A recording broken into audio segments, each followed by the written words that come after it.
নির্বাচন নিয়ে রীতিমতো সাপ লুডু খেলা চলছে। যদি অন্য অর্থে বলা হয় তাহলে এই মুহূর্তে যে নির্বাচন হবে বা এই মুহূর্তে দেশের রাজনীতিটা যে কোন পর্যায়ে রয়েছে এই বিষয়ে আমরা কেউ স্পষ্টভাবে কোনো কিছু বলতে পারছি না। প্রায় সব রাজনৈতিক দল, অর্থাৎ আমি যেভাবে কথা বলি, যারা আপনারা শুনেন অনেকে হয়তো কনফিউজড হয়ে যান যে উনি সকালে একবার আওয়ামী লীগ নিয়ে কি বললেন, বিকেলে একবার বিএনপি নিয়ে ও কথা বললেন, রাতে জামাতের পক্ষে বললেন, আবার সকালবেলা জামাতের বিপক্ষে কথাগুলো বললেন। এখানে এই যে আমি যে কথাগুলো বলছি এই কথাগুলো বোঝার জন্য আপনাকে প্রথমত আমার যে আইডেন্টিটি সেই আইডেন্টিটি আপনাকে অ্যাসার্টেন করতে হবে। আমি আপনাদের সামনে কথা বলছি একজন রাজনৈতিক বিশ্লেষক হিসাবে। আমাদের দেশে প্রতিদিন যে ঘটনাগুলো ঘটছে সেই ঘটনাগুলোই আমি আপনাদের কাছে বর্ণনা করছি। জামাত আজকে যে কাজ করছে আগামীকাল সে কাজ সে করছে না, করবে না, কিংবা ঠিক এক মাস আগে জামাত যে কথা বলেছে তাই সেই কথার সঙ্গে আপনি আজকের কথার মিল পাবেন না। একই অবস্থা বিএনপির, একই অবস্থা আওয়ামী লীগের, একই অবস্থা জয়ের, একই অবস্থা হাসিনা শেখ হাসিনার, একই অবস্থা টিউলিপ সিদ্দিকের, একই অবস্থা ডক্টর মোহাম্মদ ইউনূস থেকে শুরু করে ডক্টর আসিফ নজরুলের। তা আমি তাদের এই কথাগুলোর যে কার্যকারণ, রাজনৈতিক যে প্রেক্ষাপট এবং এর পরিণতি কি হতে পারে সেই বিষয়ে কথা বলছি। কিন্তু আমি যদি একজন বিএনপির মুখপাত্র হিসেবে কথা বলতাম তাহলে তো আমার কথা আপনার শোনার দরকার নাই। বিএনপিতে আমার কোনো রাজনৈতিক পদ পদবি নেই, আমি কেবলমাত্র একটা নির্বাচন করেছি। আর বিএনপির কথা যদি আপনাকে শুনতে হয় তাহলে জনাব মির্জা ফখরুল ইসলাম সাহেব আলমগীর অথবা জনাব তারেক রহমান সাহেব, তাদের কথা শুনলেই যথেষ্ট, আমাদের কথা শোনার দরকার নেই। কিন্তু আবার আপনি যদি জামাতের কথা শুনতে চান তাহলে জামাতের আমিরের কথাই যথেষ্ট। আওয়ামী লীগের কথা যদি শুনতে চান তাহলে জাহাঙ্গীর কবির নানকের কথা শুনলেই যথেষ্ট। আমার কথা বা আমাদের মতো যারা কথাবার্তা বলছেন তাদের কথা বলার দরকার নেই বা শোনারও দরকার নেই। কিছু মানুষ আমাদের মধ্যে যারা আছে, যেমন আমাদের মধ্যে দুই একজন আছেন যারা কোনো একটা দলে রিপ্রেজেন্ট করে জনমত গঠন করেন সেই দলের পক্ষে, আমি সেই দলে নই। কোনো একজন আছেন বা কেউ কেউ আছেন কোনো একটি বিশেষ দলকে হেয় করার জন্য, ছোট করার জন্য কাজ করে যাচ্ছেন, আমিও সেই দলে নেই। আমাদের মধ্যে কেউ কেউ আছেন যারা পত্রপত্রিকায় দৈনিক যে খবরাখবর আছে সেই খবরগুলো আপনাদের সামনে তুলে ধরেন এবং বিশ্লেষণ করেন, আমি সেটাও করি না।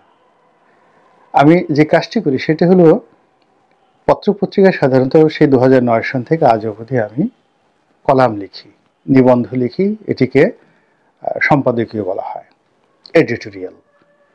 তো সেই এডিটোরিয়ালের যে পলিসি, সম্পাদকীয় নীতি পত্রপত্রিকা, সেটিকে ইউটিউবে একটি আলোচনা রূপে, একটা বিশ্লেষণ রূপে আপনাদের নিকট উপস্থাপন করি। তো সেই উপস্থাপন করতে গিয়ে প্রতিদিনই যেহেতু ঘটনা পরিবর্তন হয়, আমার কথাও ঠিক সেইভাবে পরিবর্তন হয়ে যাচ্ছে। তো সেই কারণে দেখা যাচ্ছে যে আমাদের সকলের মধ্যেই পুরো জাতিগত এখন যে বৈশিষ্ট্য সেটা হলো আমরা এক ধরনের অস্থিরতার মধ্যে কাটাচ্ছি। কোনো রাজনৈতিক দল, কোনো ব্যক্তি, কোনো বিশ্লেষক, কোনো ব্যবসায়ী, কোনো আমলা, কোনো কামলা, কেউ সুস্থির নেই। সকলের মধ্যে অস্থিরতা আছে এবং আগামীকাল কি ঘটতে যাচ্ছে, আগামীতে কি ঘটবে এই বিষয়গুলো আমরা কেউ জানি না।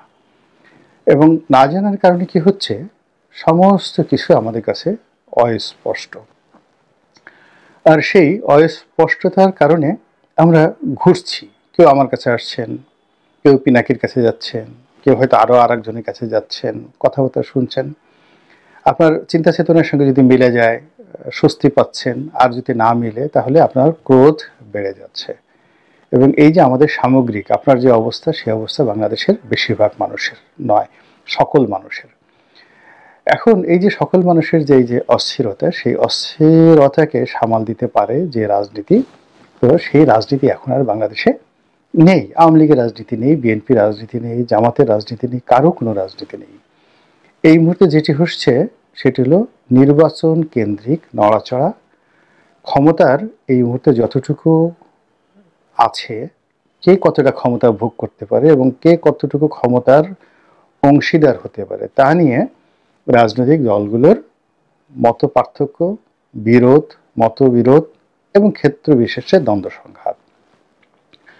আবার যারা ক্ষমতার কলকাঠি নাড়ছেন, সেটা সচিবালয়ের আমলা কিংবা ক্যান্টনমেন্টের সামরিক কর্তা কিংবা পুলিশ বিভাগের বড় কর্তা, তারা এবং একই সঙ্গে ডক্টর মোহাম্মদ ইউনূসের নেতৃত্বে যারা রয়েছেন উপদেষ্টা মণ্ডলী, এদের মধ্যে আবার কয়েকটা গ্রুপ আছে তারা, এবং এর বাইরে যারা এই গণ অভ্যুত্থানের নেতৃত্ব দিয়েছেন সমন্বয়কবৃন্দ, তাদের মধ্যে ক্ষমতার যে রশি টানাটানি, তারপরে অন্তর্দ্বন্দ্ব, সংঘাত, ভুল বোঝাবুঝি, এগুলো কিন্তু দিনকে দিন প্রকট হচ্ছে। আর এই প্রকট হওয়ার কারণে রাজনীতি নির্বাসনে চলে যাচ্ছে। আর নির্বাচনটা যে করতে হবে দ্রুত, এটার পক্ষে একদল একেবারে সর্বশক্তি নিয়োগ করেছে। আর নির্বাচনটা বিভিন্ন ছলা-কলা করে পিছিয়ে দেওয়ার জন্য আরেকটি পক্ষ সর্বোচ্চ চেষ্টা করছে। এখন এই যে নির্বাচন যারা চাচ্ছেন, তারা চাচ্ছেন এই কারণে যে এই নির্বাচনের সঙ্গে তাদের অস্তিত্ব নির্ভর করছে, তাদের নিরাপত্তা নির্ভর করছে, তাদের আশা আকাঙ্ক্ষা, স্বপ্ন, ভালোবাসা সবকিছু নির্ভর করছে এই নির্বাচনের উপর। এবং যারা নির্বাচন খুব দ্রুত চাচ্ছেন, তারা জানেন যে খুব দ্রুত যদি নির্বাচন না হয় তাহলে তারা ঐতিহাসিক বিপর্যয়ে পড়বেন এবং আরও একটা যাকে বলা হয় বিপদ এবং বিপত্তি যেটি তাদেরকে গ্রাস করবে, তা কম করে হলো 10টি বছর তাদেরকে আবার নতুন করে ভোগাবে এবং তাদের উপর আবার জুলুম, পীড়ন, অত্যাচার যেটা আওয়ামী লীগ আমলে হয়েছিল সেটা আবার হবে। কাজেই তারা এখন নির্বাচনে অংশগ্রহণ করা, জয়লাভ করা, এটাকে একটা জীবন মরণ সমস্যা মনে করে রাজনীতি বাদ দিয়ে এই নির্বাচন অনুষ্ঠানের জন্য সরকারের উপর যত রকম প্রভাব বিস্তার করা যায়, যত রকম চাপ দেওয়া যায়, সেই ব্যাপারে তারা সর্বশক্তি নিয়োগ করছেন। অন্যদিকে যারা ক্ষমতায় আছেন, তারা এর বাইরে এই ক্ষমতার যারা নিয়ন্ত্রক, তাদের সাহায্যকারী শক্তি, মানে তাদেরকে যারা আড়ালে আবডালে ছোট ছোট রাজনৈতিক দল হিসেবে সহযোগিতা করছেন, তারা যে কোনো মূল্যে চাচ্ছেন যে নির্বাচন দেরি হোক, 2 বছর, 3 বছর, 5 বছর, এমনকি 10 বছর পরে হলেও তাদের কোনো ক্ষতি নাই। এর কারণ হলো তারা সত্যিকার অর্থে এখন ভালো আছেন এবং নিজেদেরকে গুছিয়ে নেওয়ার জন্য তারা যথেষ্ট সফল হয়েছেন। কাজেই তারা চেষ্টা করছে নির্বাচনটা পরে হোক। তো এই যে দুই পক্ষের টানাটানির মধ্যে যেটি হচ্ছে সেটি হলো আমলাতন্ত্র তারা সুবিধা পেয়ে গেছে। রাজনীতিবিদদের মধ্যে যত বিভক্তি হবে, আমলাতন্ত্র তত শক্তিশালী হবে। রাজনৈতিক দলগুলো যত দ্বন্দ্ব এবং সংঘাতে জড়িয়ে পড়বে, আমলাতন্ত্র তাদেরকে নিয়ে তত খেলবে। এবং কোনো একটি দেশে যত অগণতান্ত্রিক সরকার থাকবে, অনির্বাচিত সরকার থাকবে, আমলাতন্ত্রের একটা পোয়াবারো হয়ে যাবে। এবং আমলাতন্ত্র একটা পুতুল সরকারকে বসিয়ে, অনির্বাচিত সরকারকে বসিয়ে, এমনকি একটা ডিকটেটরকে বসিয়ে, ধরুন একটি রাষ্ট্রে যেমন রবার্ট মুগাবে জিম্বাবুয়ের, কিংবা ধরুন ইদি আমিন উগান্ডার, এখন এখানে একজন স্বৈরশাসক থাকেন, তার অধীন হয়তো 100-150 আত্মীয় স্বজন দাবিদার থাকেন, তাদেরকে পাত্তা দিলেই পুরো দেশ জাতিকে নিয়ন্ত্রণ করা সম্ভব। কিন্তু যখন একটা গণতান্ত্রিক বিধি ব্যবস্থা চালু থাকে কোনো একটা দেশে, তখন আমলাতন্ত্রকে পুরো 18 কোটি মানুষ, ধরুন বাংলাদেশের ক্ষেত্রে বা আমেরিকার ক্ষেত্রে বা ইউরোপের ক্ষেত্রে, ভারতের ক্ষেত্রে ধরুন 130 কোটি মানুষ, প্রতিটি মানুষকে তাদেরকে সমানভাবে সম্মান দিতে হয়, মর্যাদা দিতে হয় এবং নিজেদেরকে জবাবদিহির মধ্যে রাখতে হয়। গণতান্ত্রিক রাষ্ট্রে প্রধানমন্ত্রীকে যেভাবে রাষ্ট্রের কর্মকর্তা কর্মচারীরা ভয় পায়, একইভাবে জনগণকেও, একটা সাধারণ কৃষককেও মোটেও তারা ওইভাবে ভয় পায়। তো কাজেই স্বৈরশাসক থাকলে, একনায়কতন্ত্র থাকলে অনির্বাচিত সরকার থাকলে আমলাতন্ত্রের জন্য পোয়াবারও তাদেরকে এত জবাবদিহির মধ্যে যেতে হয় না। এরা অত্যন্ত সুসংবদ্ধ, এরা শিক্ষিত, লেখাপড়া জানা এবং কৌশলী, লোভী এবং স্বার্থপর সম্প্রদায়।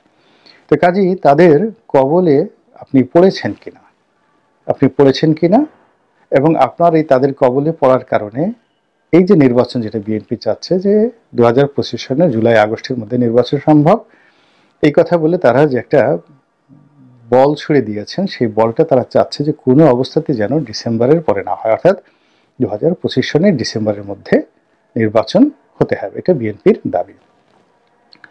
বিএনপির এই দাবির সাথে অন্যান্য রাজনৈতিক দলগুলো সরাসরি বিরোধিতা করতে পারছে না। তারা বলছে হ্যাঁ এটা যৌক্তিকভাবে সম্ভব, হওয়া উচিত, ইত্যাদি ইত্যাদি কথা। এমনকি জামাতও সে কথা বলছে, কিন্তু সব দল কিন্তু এটাকে মনে প্রাণে গ্রহণ করছে না। আগে যেটা বলেছি যে তলে তলে তারা আমলাতন্ত্রকে সহযোগিতা করছে। তো শিরোনামে যেটা বলছিলাম যে কোন দল এই মুহূর্তে জয়ী আছে, অর্থাৎ নির্বাচন হবে ডিসেম্বরের মধ্যে অথবা এটিকে সম্ভব এই বছরের জুলাই আগস্টের মধ্যে, এই পক্ষ কি জয়ী হবে নাকি নির্বাচন পিছিয়ে যাবে, এবং যারা এটা পিছানোর জন্য চেষ্টা করছে তারা জয়ী হবে, তার কিছু লক্ষণ প্রকৃতিতে ভেসে উঠেছে। তো আপনি সেই লক্ষণগুলো দেখলেই বুঝতে পারবেন যে কোন পক্ষ জয়ী হয়েছে। আমি শুধু লক্ষণগুলো বলে যাই। ধরুন নির্বাচন হবে না, নির্দিষ্ট সময় আগামী 2-4 বছরে নির্বাচন হবে না। এটার কতগুলো লক্ষণ আছে। প্রথম লক্ষণ হলো যখন আপনার আইন শৃঙ্খলা রক্ষাকারী বাহিনীর মধ্যে আপনি কোনো শৃঙ্খলা দেখতে পাবেন না। 2 নম্বর হলো যে আপনি কোথাও গিয়ে ন্যায় বিচার, সুশাসন, এই জিনিসগুলো আপনি পাবেন না। 3 নম্বর হলো দেশের সামগ্রিক অর্থনৈতিক অবস্থা এমন থাকবে যে প্রতিটি মানুষ নিজের পেট বাঁচানোর জন্য অস্থির হয়ে ঘোরাফেরা করবে। বড় বড় ব্যবসায়ী থেকে শুরু করে প্রান্তিক জনগোষ্ঠীর একেবারে যারা ডেইলি খেটে খাওয়া মানুষ, তারা দৈনন্দিন খাবার উপার্জনের জন্য চিন্তা করবেন এত বেশি যে তারা কোনো অবস্থাতেই নির্বাচন হোক এসব নিয়ে চিন্তার তাদের সময়ই থাকবে না, কি করে কাজ করা যায় ইত্যাদি। এটা গেল 3 নম্বর। 4 নম্বর হলো যে বেঁচে থাকাটাই মানুষ মনে করবে আশীর্বাদ। প্রতিদিন সমাজে যে বিশৃঙ্খলা, চুরি, ডাকাতি, রাহাজানি, ছিনতাই, মাস্তানি, চাঁদাবাজি, এসব জিনিস জ্যামিতিক হারে বাড়তে থাকবে এবং এদের হাত থেকে আজকের দিনটি ভালো গিয়েছে, কোনো চাঁদাবাজ আপনাকে আক্রমণ করেনি, অথবা কোনো চাঁদাবাজ আপনাকে আক্রমণ করেছেন, আপনার কাছে সর্বস্ব দিয়ে আপনি তার কাছ থেকে কোনো মতে রক্ষা পেয়েছেন, এটাকে আপনি মনে করছেন আপনার জীবনের প্রাপ্তি। ভোট দেওয়া, নির্বাচিত হওয়া, এই যে দুঃস্বপ্ন, এটা আপনাকে ওই মুহূর্তে তাড়িত করবে না। এটা গেল 4 নম্বর। 5 নম্বর হলো যে আপনার এই দেশের যে সুনাম এবং সুখ্যাতি দেশের বাইরে বিনষ্ট হবে। এই দেশ, যেমন আমরা ইথিওপিয়ার কথা বলি বা আফ্রিকার অনেকগুলো, বুরুন্ডি, রুয়ান্ডা, এই সকল দেশের নাম শুনলে আমরা আতঙ্কে কেঁপে উঠি। এর ফলে কি হলো যে ওই সকল দেশে পর্যটক যায় না, ওই সকল দেশে কোনো ব্যবসায়ী যায় না, ওদের সাথে কোনো ব্যবসা লেনদেন কেউ করতে চায় না। কোন রুয়ান্ডা থেকে কেউ যদি আপনার কাছে একটা এলসি দেয় আপনি নিতে চাইবেন না। তো এইভাবে যখন আপনার দেশের সুনাম সুখ্যাতির পরিবর্তে দুর্নাম সারা বিশ্বে ছড়িয়ে পড়বে, এটির একটা ইম্প্যাক্ট হলো যে গণতান্ত্রিক বিধি ব্যবস্থা থেকে আপনি ধীরে ধীরে দূরে সরে যাবেন। এরপর হলো